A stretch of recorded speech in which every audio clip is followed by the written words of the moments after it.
আমার জানের নিরাপত্তা নাই। ওরা জানলে বা শুনলে আমার আক্রমণ করতে পারে, আমার মারধর করতে পারে। আমার অনেক হুমকি ধমকি দিছে যে কেউ আসলে কারো কাছে মুখ খুলবি না, প্রশাসনের কাছে যাবি না, থানায় যাবি না, এরকম মানে কি করছে। ভাই আপনাদের কাছে অনুরোধ আমার যাতে কোনো ক্ষতি না হয়, কারণ ওরা অনেক ভয়ঙ্কর লোক। সন্ত্রাসী নিয়ে আসে মারধর করতে, ওরা মারধর করছে। দেখছেনই তো আমার মাথার কি অবস্থা, আমার হাতের কি অবস্থা, আমার স্বামীর আরও অনেক অবস্থা খারাপ, আমার শাশুড়ি খারাপ। মানে আমাদের ফ্যামিলিতে 6-7 জন যা ছিলাম সবগুলারে এরকম হসপিটালে পাঠাইছে, ঠিক আছে। মানে ওরা মার্ডার করার চিন্তা ভাবনা করে আসছিল, আমার স্বামীর একবার দুনিয়া থেকে সরিয়ে দিব, ঠিক আছে। আপনাদের কাছে আমি সব সময় বলতেছি যে আমি ন্যায় বিচার চাই, কারণ আমার এত টাকা নাই যে আমি সবারই কিনে ফেলবো। ওরা কিন্তু টাকা দিয়ে সবারই কিনে ফেলতেছে, আমার কাছে অত টাকা পয়সা নাই। আমি এখন আপনাদের কাছে অনুরোধ করতেছি যে আমার এই ন্যায় বিচারটা দিবেন। আমি প্রশাসনের কাছে দৃষ্টি আকর্ষণ করতেছি, আর মাননীয় প্রধানমন্ত্রীর কাছে দৃষ্টি আকর্ষণ করতেছি জানে আমার এই বিচারটা উনিরা সঠিক করে। আমি জানি আদালতে যাই বা থানায় যাই বা যে কোনো জায়গায় যাই, আমি জানি সঠিক বিচার পাই। আমার জানি কারোর কাছ থেকে খালি হাতে ফিরতে না হয়, কারণ আমার টাকার কোনো ক্ষমতা নেই।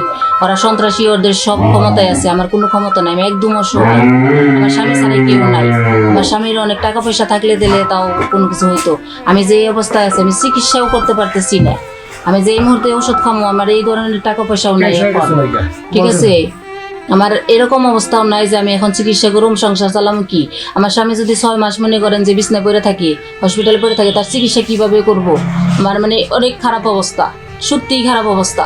আমার স্বামীর এখনই তো টাকার জন্য চিকিৎসা করতে পারতেছি না। মানে সন্ত্রাসীরা এরকম করতেছে, তাহলে আমি থানায় কিভাবে যাব বা কোর্টে কিভাবে যাব, বুঝছেন? কোর্টে কিভাবে যাব, মানে কি করব না করব আমি মানে বুঝতে পারতেছি না। তাই আমি আপনাদের সকলের কাছে হাত জোর করে অনুরোধ করি, আমি জানি না এই বিচার পাই। আমার স্বামীর উপরে হামলা করছে এলো মান্নান রতমিয়া, মান্নান রতমিয়া আর হলো নাইম, 3 জনে সন্ত্রাসী ধরনের লোক। এলাকার সরকার জায়গা জমি দখল করে, এরকম প্রমাণ অনেক আছে। আর এগুলা আমার স্বামী বাধা দেয়, কারণ আমার স্বামী একটু কাগজপাতি বুঝে, মানে মানুষের জায়গা জমি জোর জবরদস্তি করে নিতে চায়। তখন আমার স্বামী মানে বিচার সালিশে বসে, তখন তাদের পক্ষে সাক্ষী দেয় যে না, এই জায়গা জমি আপনারা পাইবেন না। এই কারণে আমার স্বামী তাদের শত্রু হয়ে যায়। আর আমাদের জায়গাও মনে করেন এইভাবে দখল করতে আসছিল, তারপরে এসে আমাদের মায়ের দূর করছে। আর আমার স্বামীরে বলছে তোরে দুনিয়ায় এরকম না, ওরা অনেক মার দিছে। আপনাদের যদি বিশ্বাস না হয়, আপনারা ঢাকা যায় মেডিকেলে যেয়ে দেখতে পারেন আমার স্বামীর কী অবস্থা। আর আপনাদের কাছে ছবি পাঠানো হবে, আপনারা ছবিগুলো দেখে তারপরে দেখেন যে কী অবস্থা, যে ওরা কীরকম ধরনের সন্ত্রাসী, আপনারা ছবিগুলো দেখলেই বুঝতে পারবেন। আর আমার মাথায় তো ব্যান্ডেজ দেখাই যাচ্ছে, আমার হাতে আছে ব্যান্ডেজ, এগুলো দেখেও তো বুঝতে পারতেছেন।